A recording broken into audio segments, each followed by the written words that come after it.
Olá, caros ouvintes, sejam bem-vindos a mais um episódio aqui do vosso podcast Conversa, o vosso podcast de política.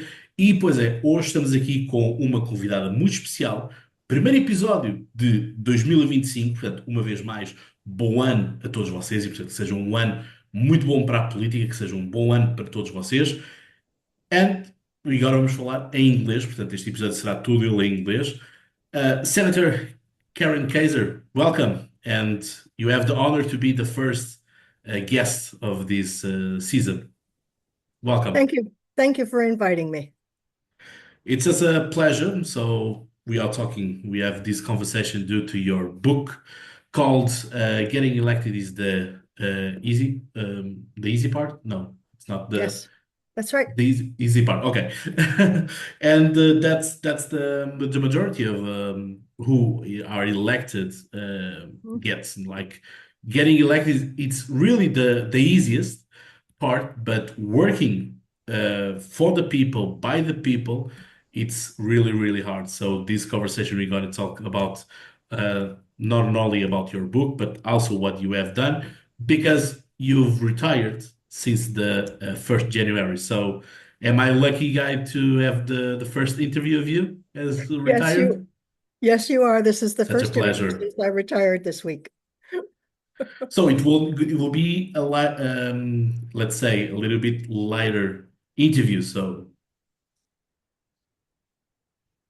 So you worked many years as a senator. Your goal you have achieved lots of things about education, environment, labor rights, and also the minorities and women rights. And you talked all the way about this subject, and it's a very important subject you portrayed on your book, and obviously we're gonna get along about those subjects. But what is the portrait that you want to take to talk about yourself and your work all these years? What do you like? Looking to the mirror, what do you see, and did you achieve everything that you want to do for the people of Washington? I haven't achieved everything I wanted to do, but I have achieved quite a bit that I'm pretty pleased about. But what I look at when I look in the mirror is saying, how did I get so old? Time has flown.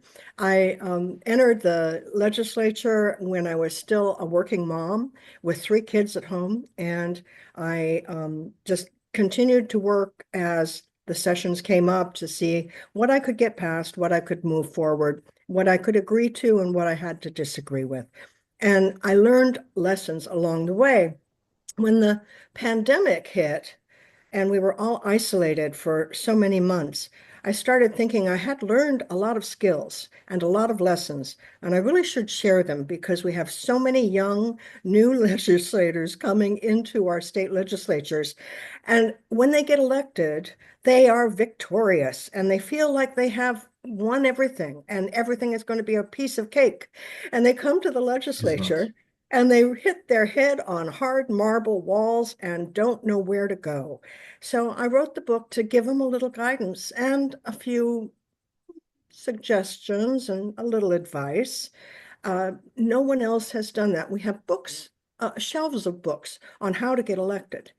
We don't have much on how to govern, on how to get things done once you're elected. So that's why I did it. And I'm very happy that I've been able to get the book published and get it out. And hopefully, people in all different kinds of arenas who are changing from being a candidate into being a lawmaker, whether it's in a city council or a school board or a legislature, can learn these lessons. Yeah, that's the thing because you are a Democrat, but we can obviously learn from each other, and no matter If we if don't you're. learn from each other, we don't learn. Because that's one of the geniuses of our legislatures and the process is it's people from all over the entire state in the case of the United States.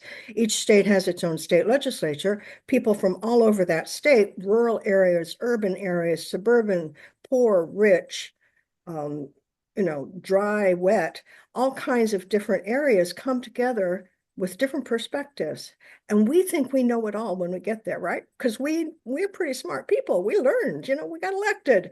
But you learn very soon that there are people from other parts of the state who have a few things they've learned too, and they can share some of those things. And if you're smart, you'll listen. Yeah, but how do you? That's a good point, and let's start with our conversation and examine or what the reality we have right now all over the place, not only on the US, but also in Europe, where people cannot learn from each other. They cannot listen to each other. It's like if you are a Republican, go away. If you are a Democrat, go away. I will keep my mind. I will keep my border because we are creating borders after borders.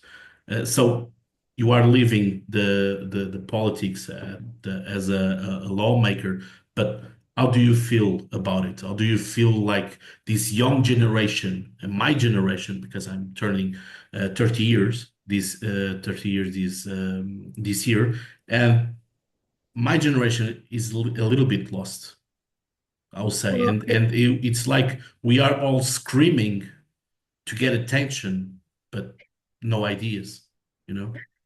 I'd say if you stay in your bubble, you're going to not learn anything. You're just going to be in your own little environment, swimming in your own little pond. But if you break that bubble and reach out and learn from people who aren't like you, who don't talk like you, who don't look like you, who don't have the same experiences as you have had, and don't have the same religion or don't have the same background, then you will start to learn because nobody knows it all. And you need to learn and listen in order to be able to work together in a body like a legislature to achieve change. In my legislature, I've been in both the majority and the minority, and I've been able to pass bills as both a majority member and a minority member, but only because you listen and you accommodate what you can and you say no to what you can't accept. But if you can continue to uh, to negotiate and coordinate, you can sometimes get to yes and pass a bill that is passed by at least a few people on both sides of the aisle, enough to get the votes you need. I have seen that when you jam a bill through on a party line vote with just one side of the aisle voting for it, it generally is a very wobbly bill.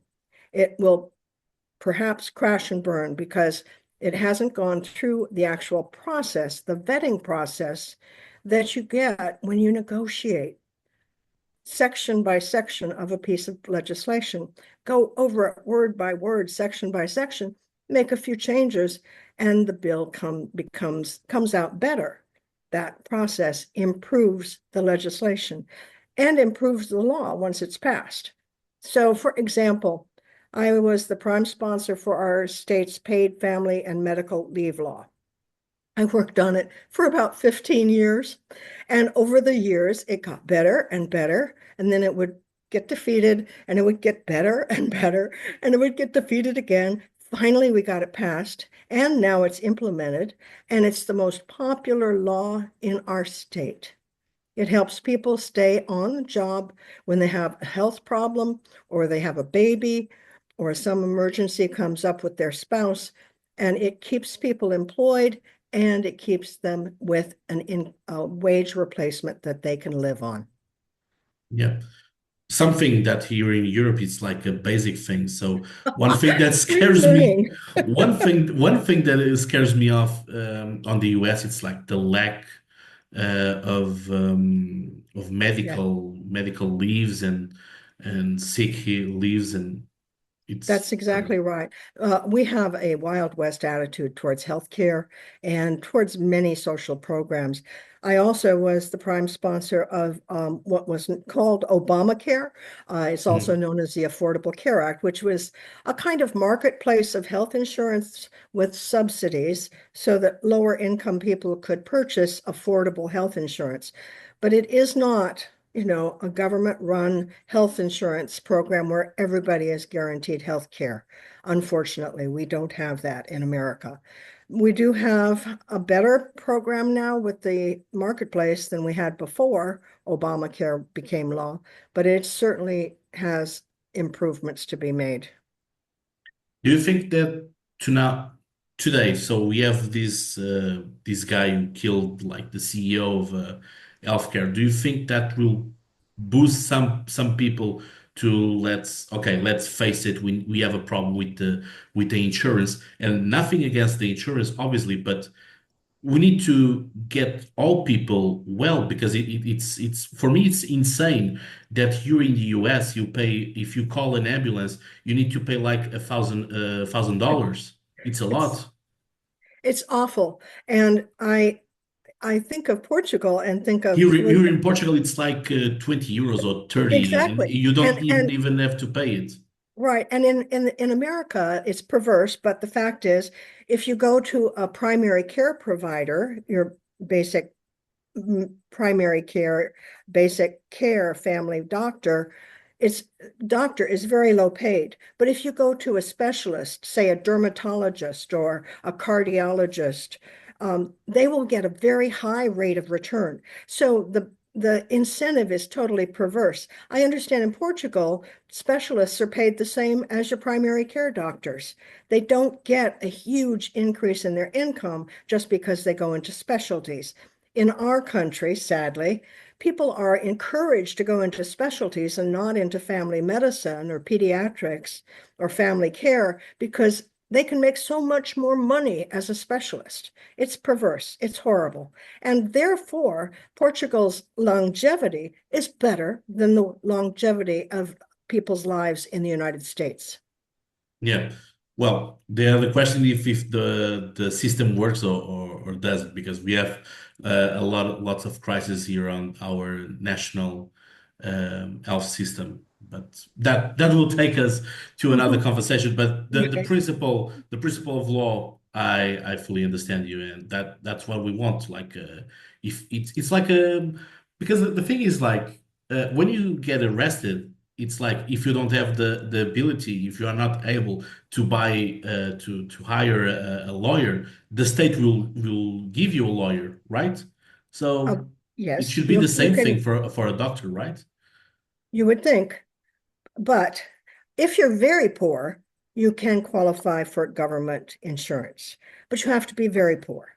If you are a working person who earns a low wage and you don't get health insurance on the job, you are in a very vulnerable and dangerous situation. Yeah. One thing that scares me a lot is like we have lots of studies coming up here in Europe. We have also our study here in Portugal saying that people are getting poor working. That's insane because one of the big slogans about the past centuries it was like the work dignifies, you know. If you work, you get a good life and need to have work to have a better life and stuff like that, and a work for life also, right? One would hope, but unfortunately, in most capitalist countries currently, it's no guarantee. Some people do very well, and some people don't do well at all, even though Yeah. they all work. Yeah. So tell me, one thing it's also interesting to see on the US, but it's like, and you touch it a little bit of that, where the part of negotiating with the other side. Mhm. We saw during the Biden administration is coming to an end, like a proposition from the Democrats for the border, the south border. And the Republicans, they refused to accept it only because of the strategy of creating a narrative and also to get elected next time. Because if we keep with the problem, we're gonna get elected, right? So Yeah, that's the it's a perverse uh, situation. a That's what perverse it is. situation, but that's for me it's the problem of the politicians we have all across the times. It's like uh, if it's like also a pharmacy or a doctor. If the patient gets well, he will never come back to pay bills, right? And with the politics, it seems to be the same thing. So if we fix the problem, people will forget we solved the problem, so they will not vote on us again. And that's one of the things that the liberals, well, the liberals like Milton Friedman and Hayek and the others say that the socialism do the poverty, so they multiply the poor so they can still have power. And we see that strategy on some socialist countries today. Well, I will say that if you don't solve the problems, you don't deserve to stay in government. You don't deserve to keep your seat. You need to work to solve problems. It may not be every problem can be solved by you, but you need to work together and figure out a way to solve and make problems less difficult for people. That's your job. And if you don't do your job, you shouldn't keep your job. Yeah, because what because lots of politicians they work just to be elected year after year, mandate after mandate. Some people are like that. I don't think serious legislators are like that. I've worked with many, many legislators on both sides of the aisle who want to solve problems. They have good intentions and they have good faith in negotiations. Not everybody. I've run into a few bastards over the years, a few people who you might as well not waste your time with, but you learn who you can trust. You learn who has credibility by listening to them, by working with them, negotiating with them, and getting to yes, an agreement, and then sticking to it. So you do that over time, and you can find out a way to really make a difference in people's lives. And that's the goal of being in elected or government office, in my opinion. Mhm. Here in Portugal, we have a book called The Fall of an Angel. It's a well-known book here in Portugal. It's about a little guy coming from the countryside, politician, comes to the city and gets Mhm. corrupt. So Yeah, a fallen angel. He was right, innocent and get right. corrupt. Yeah. What do you think it's the what do you think that corrupts mostly people? Because we have lots of discussion about if the politicians they should be well paid, good money, Mhm. so they do not accept other money and get corrupt. But we have this balance. It's like you want to be a politician because of the money, or because you want to serve people and stuff like that. But what do you think they are the struggles of a lawmaker? Are the lobbyists? Are the other parties? What do you think? It's the most difficult obstacles you need to pass. In our state legislatures in the United States, the vast majority of them are part-time, and so your pay is part-time. You do not get a full year's wage. You don't get a full living wage in most legislatures. There are 4 or 5 states where they are full-time legislators, and it pays a living wage. But in most legislatures, people either have to already have a source of income that they can depend on, whether it's a spouse or whether it's another job or whether it's wealth, or they are really disadvantaged because they are trying to move to another city, attend legislative session for 3 or 4 or 5 months, and go back to home and maintain a lifestyle with a part-time job salary.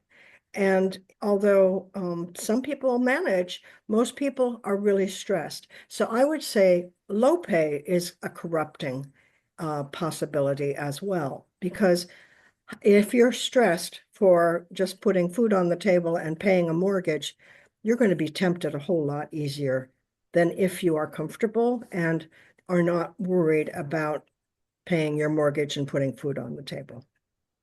Mhm. That's what how we can also justify like um, commas in the air, justify the crime for why the criminals are often poor people from the servants and stuff. Well, I don't know what the statistics Like are, a but correlation. in terms of general um, crimes of robbery, for instance, maybe so. But you will see at the Wall Street level of Obviously, obviously. there's plenty of fraud and crime going on, but it's financial fraud and financial crime, and it isn't a violent or threatening kind of crime to most people, but it's a whole lot more money.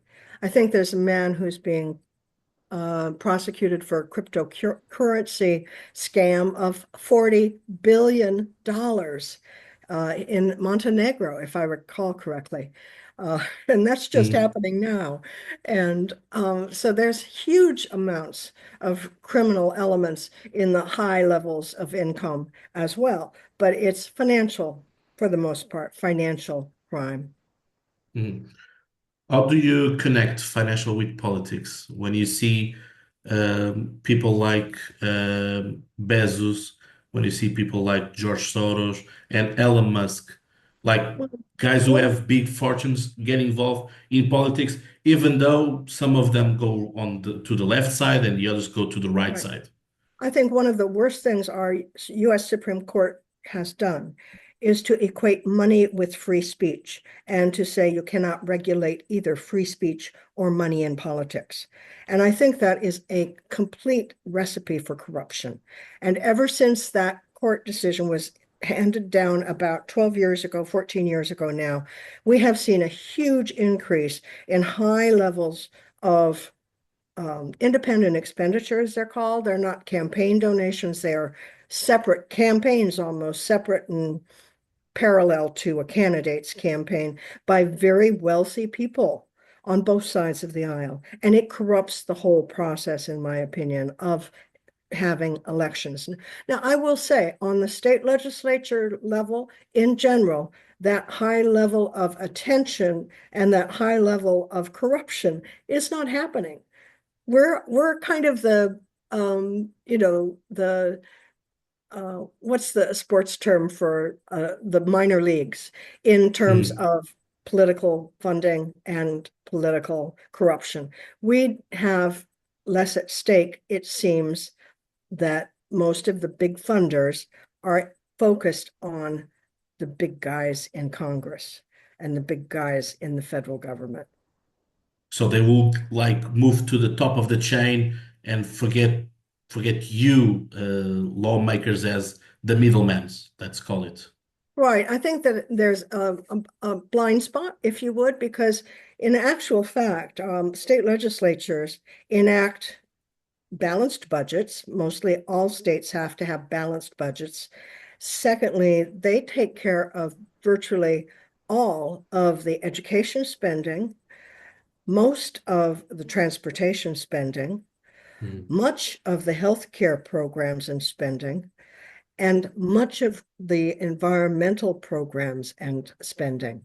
So the actual impact on people's everyday lives is huge when you talk about education, healthcare, transportation, environment. That covers a lot of water for a whole lot of people, but most people are not aware of it. They think it all happens in Congress.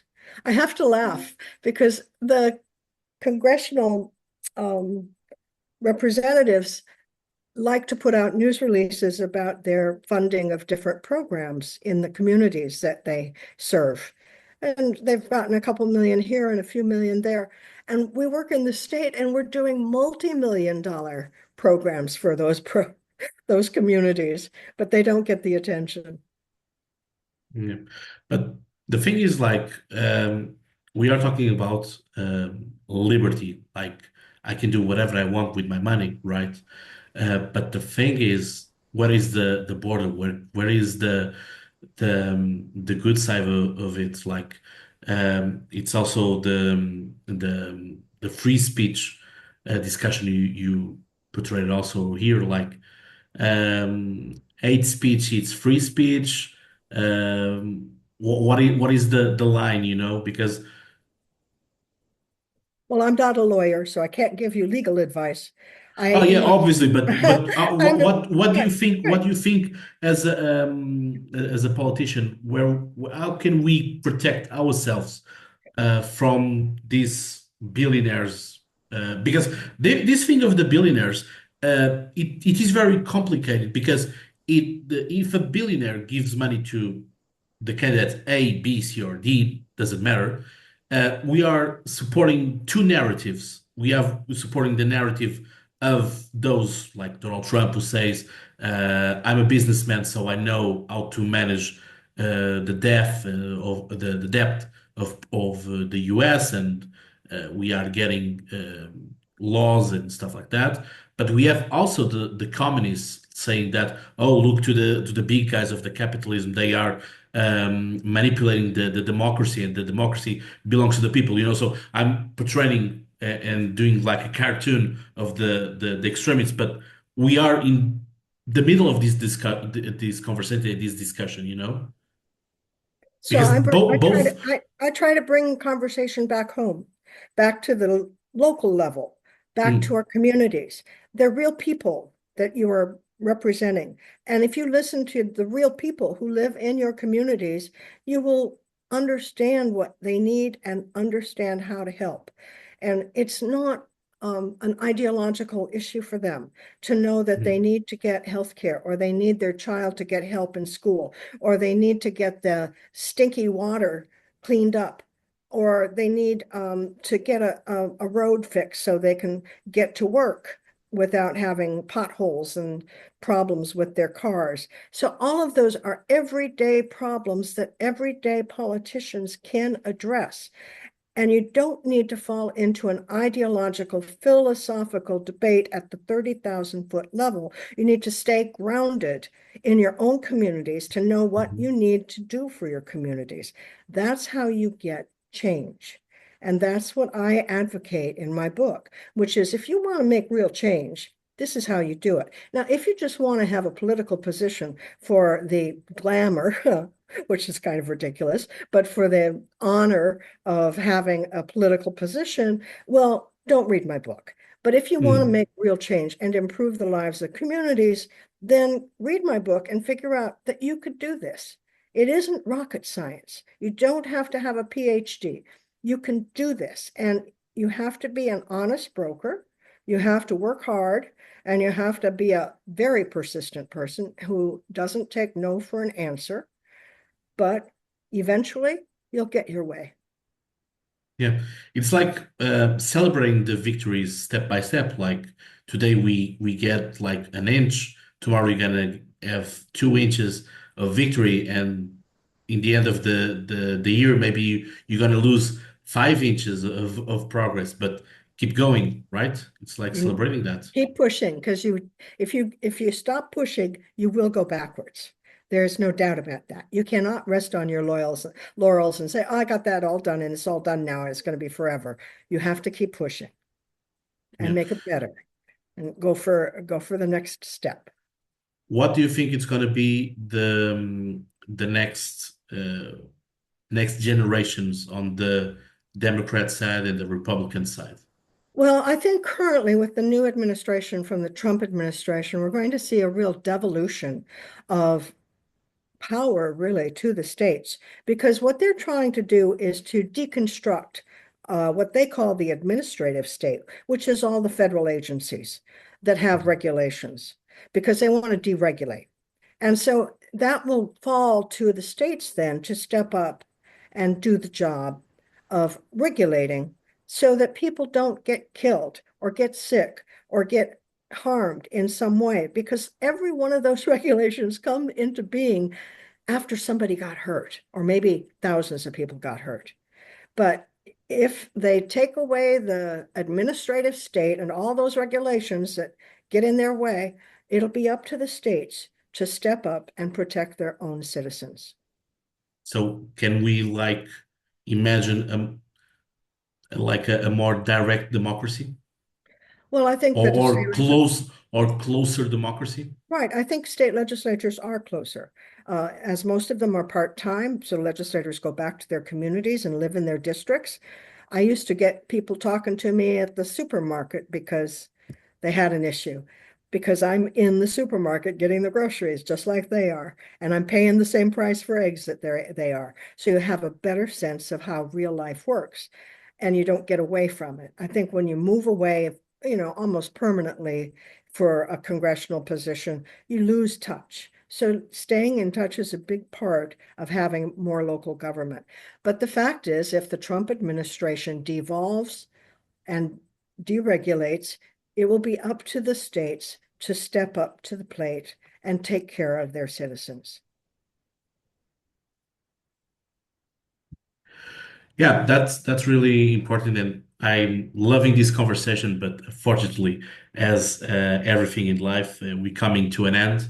So this year we're gonna have municipality elections in Portugal, so north to south, and our island's gonna have maybe new mayors and other deputies and stuff all over the municipalities. What kind of advice would you like to give? Because obviously this is a podcast about politics, and everyone wants to learn here and there about things. But what is your major advice for all those candidates and the new mayors who are coming to town? Right. Well, I would just suggest that anyone who's recently elected who hasn't served in another body somehow, somewhere, to keep their mouth shut and their ears open for a little bit.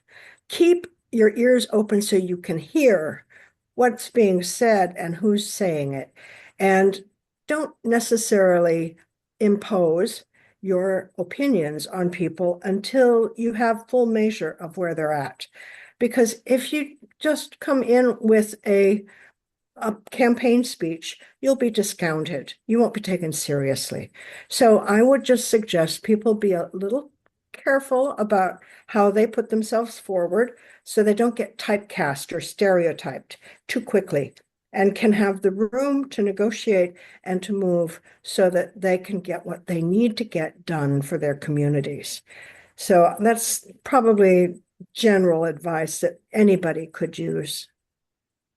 And go to the supermarket so people can talk with them at the supermarkets. Absolutely. It's really But important to stay it's in very touch. important. It's so And important. It's so important. I think that's where, unfortunately, the campaigns went wrong last year when they started talking only about issues like democracy and abortion rights, because yes, those are very important issues, but people's everyday lives are first.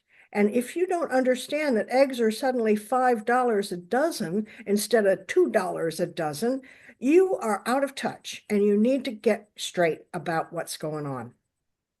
yeah, that's the thing. And with all the social medias, it's really easy to keep it or keep on touch with the voters, with the neighbors. Because after all, we are all neighbors. Like you can be a politician, you can be a lawyer, you can be a doctor, but you are a neighbor. You pay the same taxes that I pay on the city, right? One would hope, yes. Karen, Madam Senator, what a pleasure to have you here, and what a way to start this season, this year on the here on podcast. Well, It was a pleasure. thank you so much for the invitation for the conversation. I very much appreciate it. And best of luck to you as well, Claudio. Thank you very much. E portanto, caros ouvintes, assim ficamos com este episódio com a senadora Karen Keiser de Washington e portanto, que bom que é podemos começar este ano com este episódio. Certamente irá marcar. E como eu já vos dizia quando estava justamente na K Street, não se passa nada porque não há nada para passar. Eu despeço-me com aquela amizade de sempre e portanto, um grande abraço e como eu digo, vocês não sabem, tem mais de cor. Até lá tenham boas conversas e já agora, boas eleições. Um abraço.